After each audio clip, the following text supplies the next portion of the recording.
Hello everyone, I welcome you all on my YouTube channel Aim With Us। I hope आप सभी लोग अच्छे होंगे। आप अपना और अपनों का अच्छे से ख्याल रखिए। हम लोग कर रहे थे सेशन 2019 में आए हुए इडियम एंड फ्रेजेस। उसी पार्ट को कंटिन्यू करते हुए आज हम आगे के क्वेश्चंस करेंगे। तो चलिए शुरू करते हैं अपने पहले क्वेश्चन के साथ। पहला क्वेश्चन है हमारा cut to the chase. Cut to the chase का मीनिंग होता है कि आप किसी भी अपनी बात को रखना चाहते हैं तो उसको डायरेक्ट जो उसका मेन पॉइंट है उसको आप सीधे सीधे बोल दीजिए, ना कि डिटेलिंग उसकी देने देने की ज़रूरत होती है। तो इसको बोलते हैं कट टू द चेस। चलिए ऑप्शंस देखते हैं क्या है हमारे। Talking about the important point and living out the detail, यही हमारा राइट आंसर है, ऑप्शन नंबर 1। हमारा अगला क्वेश्चन है कीप अ सिविल टंग। इसका मीनिंग होता है कि आप किसी से अगर बात कर रहे हैं तो आप अपने बातों में मॉडेस्टी लाइए, पोलाइटनेस लाइए। बोलने में कोई भी कड़वा या फिर कठोर शब्द का इस्तेमाल नहीं करना होता है। तो इसका मीनिंग होता है speak with great politeness, option number 1 is the right answer. और आप सभी लोग इस वीडियो को ज़्यादा से ज़्यादा शेयर करें और जो भी चैनल पे नया है वो चैनल को सब्सक्राइब कर दें। और इसकी पीडीएफ पाने के लिए हमारे टेलीग्राम चैनल से भी जुड़ें, जिसका लिंक डिस्क्रिप्शन बॉक्स में गिवन है। हमारा अगला क्वेश्चन है every cloud had a silver lining. हमारे ऑप्शंस हैं something irritating is there in any joy situation, something promising is there in any difficult situation, something disheartening is there in any happy situation, something interesting is there in any colourful situation. Every cloud had a silver lining, इसका मतलब होता है कि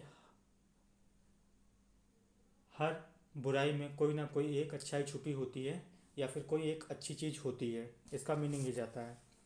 तो हमारे options के according इसका right answer हो जाएगा something promising is there in any difficult situation, option number 2, ये इसका सही आंसर हो जाएगा। Made out of whole cloth, इसका मतलब होता है पूरी तरीके से बनावटी और गलत या फिर धोखेबाज। तो ऑप्शंस देखते हैं entirely fabricated though believable, entirely true and convincing, entirely false and fabricated, entirely false though convincing. Option number 3 entirely false and fabricated, गलत और बनावटी, इसका सही आंसर हो जाएगा। री इन्वेंटिंग द व्हील, मतलब किसी पहिए को फिर से बनाना। तो इसका मतलब आप क्या कर रहे हैं, व्हील तो पहले से इन्वेंट हो चुका है, आप उस पर दोबारा अपना टाइम वेस्ट कर रहे हैं उस चीज़ को करके। तो इसका सही आंसर हो जाएगा wasting one's time for things that have already been satisfactorily done, option number 2। Falling head over heels, इसका मतलब होता है कि आप किसी के साथ बहुत ही ज़्यादा प्यार में पड़े हुए हैं। Falling deeply in love with someone, option number 3, ये इसका सही आंसर हो जाएगा। अगला क्वेश्चन है हमारा नीदर फिश नॉर फाउल। इसका मतलब होता है कि आप किसी चीज़ को पहचान ही नहीं पा रहे हैं कि आखिर ये चीज़ है क्या, हम इसको किस कैटेगरी में रखें, और ना ही उसको एक्सेप्ट कर पाते हैं कि आखिर ये चीज़ है क्या, कौन सी चीज़ है, आखिर क्या है ये। तो इसका कुछ मीनिंग ऐसा ही जाता है। देखते हैं अपने ऑप्शंस क्या हैं हमारे। Something which can neither be supplied easily nor be made available lately, something which can neither be purchased nor be grown, something which can neither be eaten nor be preserved, something which can neither be categorized easily nor be accepted befittingly। तो इसका जो option number last है means fourth वाला, ये इसका सही answer हो जाएगा। इन अ फॉग, फॉग मीन्स होता है कोहरा।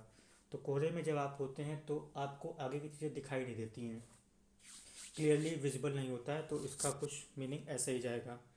तो इसका मीनिंग होता है कन्फ्यूज्ड एंड डेस्ड, ऑप्शन नंबर 1, जो इसका सही आंसर हो जाएगा। कॉल अ स्पेड, इसका मतलब होता है कि अपनी बातों में जो आपके मन के अंदर है वो सीधा सीधा किसी से बोल देना, भले ही वो अच्छा लगे सामने वाले को या फिर बुरा लगे। तो देखते हैं ऑप्शन अपने। पहला है हमारा plan to attack someone with rude words, say the truth about something even if it is not pleasant, lash out unkindly at someone for no reason, sorry, say things that are untrue and painful. तो इसका सही answer हो जाएगा हमारा से the truth about something even if it is not present, option number 2। Be behind the times, इसका मतलब होता है समय से पीछे चलना, मतलब कोई बहुत ही ज़्यादा ओल्ड फैशनड है, पुराने रीति रिवाजों को मानता है, इसका मीनिंग ये हो जाएगा be old fashion, option number 4 last one is the right answer. हमारा अगला क्वेश्चन है लुक बिफोर यू लीव, कुछ भी करने से पहले हमें उसके बारे में सोच लेना, समझ लेना, तब वो काम करना, इसका हिंदी मीनिंग ये जाता है। तो हमारे ऑप्शंस हैं prepare yourself before jumping, caution other before taking a step, pull someone out from a disaster, think carefully of the consequences. तो इसका जो आखिरी ऑप्शन है think carefully of the consequences, ये इसका राइट आंसर हो जाएगा। चिल आउट एक इजी सा इडियम है जिसका मीनिंग होता है टू काम डाउन। हमारा अगला क्वेश्चन है कूल इट, ये भी सेम चिल आउट की तरह है, तो इसका मतलब हो जाएगा to be relax, option number 3। Get off at a tangent, जैसे ये हमारा सर्कल है, सर्कल में हम चल रहे थे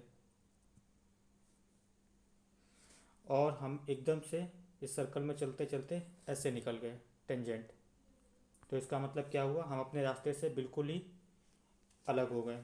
तो इसका भी मतलब यही होता है चेंज द सब्जेक्ट इमीडिएटली, जो भी आप काम कर रहे थे या फिर जो भी आपका कोर्स ऑफ रूट था वो एकदम से चेंज हो जाना, इसी को बोलते हैं go off at a tangent.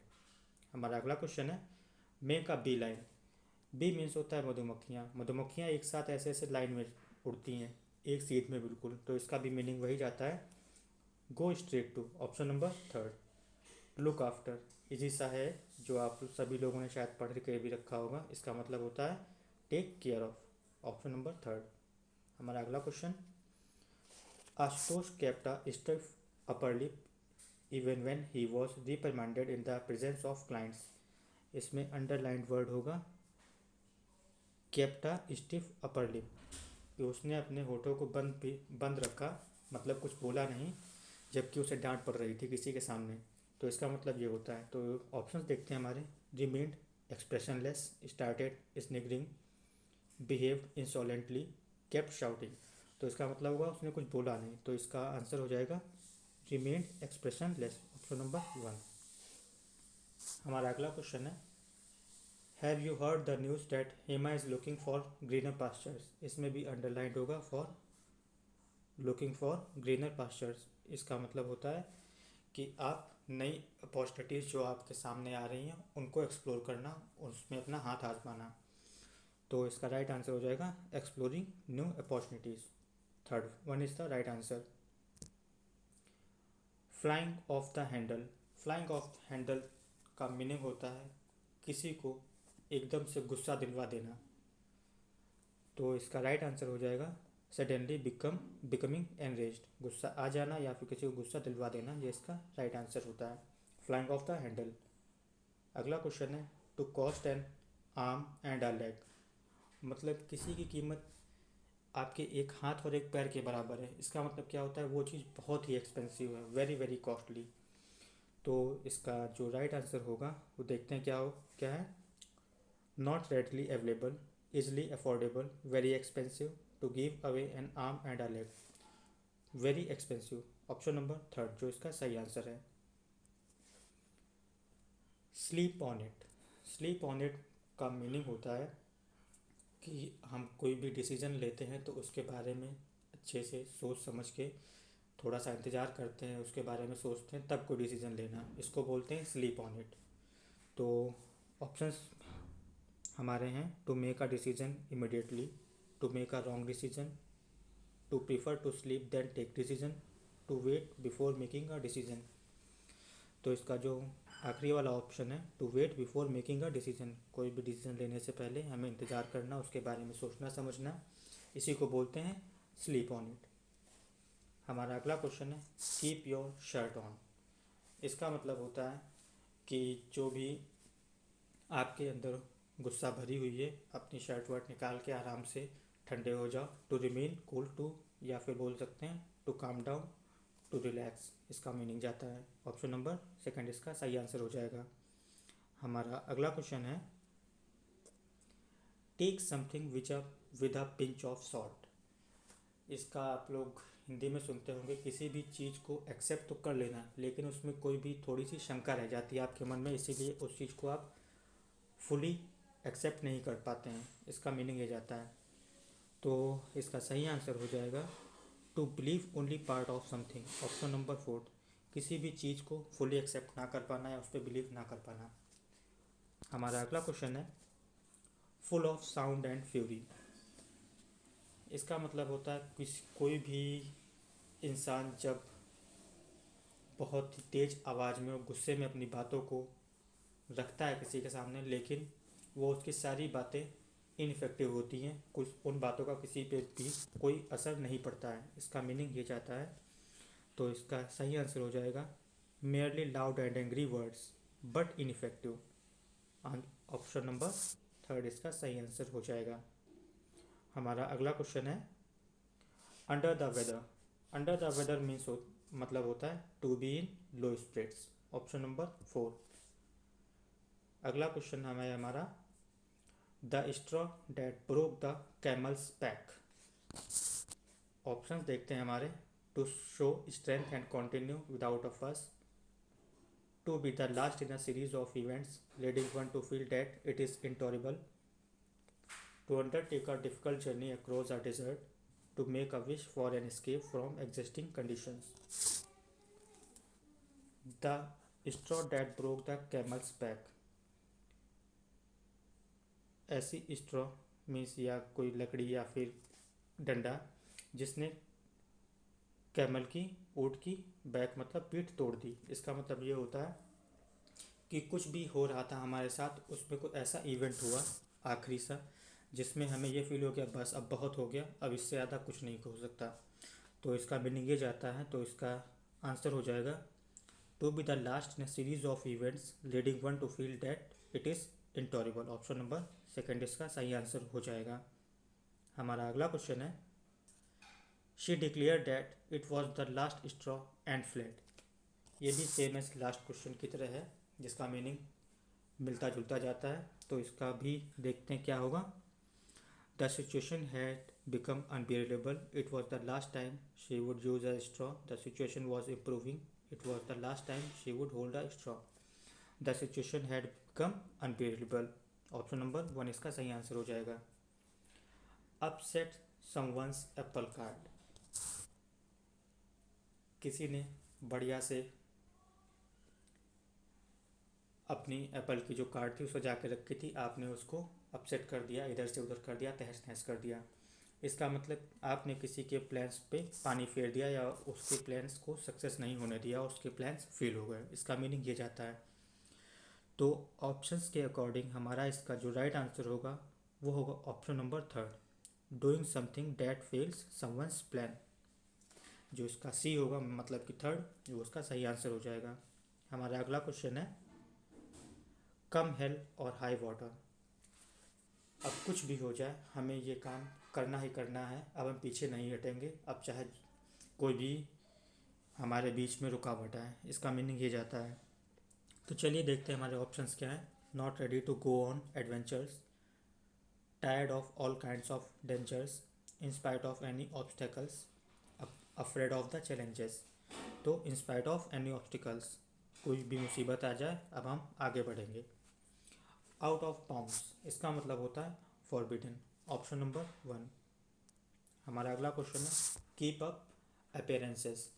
इसका मतलब होता है कि अपनी बनावट को जारी रखना। वो फिर बनावट किस चीज़ के लिए हो, ये दिखावे के लिए हो, कुछ भी दिखावे के लिए कि हम खुश हैं या दुख हैं, हम अमीर हैं या गरीब हैं, उस सेंस में जाता है इस इडियम का मीनिंग। तो हमारे ऑप्शंस के अकॉर्डिंग आप देख लें to pretend to be happier और richer so as to conceal the real situation, to spend a lot of time on appearances so as to lead the fashion world, to deliberately appear shabby and not to impress people, to waste a lot of money on mindless shopping and not bother about the consequences. तो options के according हमारा जो पहला option हो है to pretend to be happier और richer so as to conceal the real situation. हमें बना अपने आप को बनावटी बनाए रखना है जिससे कि लगे कि हम खुश हैं या फिर अमीर हैं, ताकि हमारी रियल सिचुएशन को छुपाया जा सके। तो इसका पहला वाला सही आंसर हो जाएगा। अगला क्वेश्चन है हमारा in the blink of an eye, मतलब पलक झपकते ही कोई भी काम बहुत ही जल्दी कर जाना। इसका मीनिंग ये जाता है, तो इसका ऑप्शंस के अकॉर्डिंग आंसर हो जाएगा with in a very short period of time, option number 2। देखते हैं हमारा अगला क्वेश्चन क्या है। तो फ्रेंड्स, ये हमारा आखिरी क्वेश्चन था और हमने इस तरह CHSL 2019 में आए हुए सभी इडियम एंड फ्रेजेस कंप्लीट कर लिए हैं। और इसका PDF पाने के लिए आप हमारे टेलीग्राम चैनल से जुड़े, जिसका लिंक डिस्क्रिप्शन बॉक्स में गिवन है। और thanks for watching the video. Please like, share and subscribe. Have a good day. Thank you.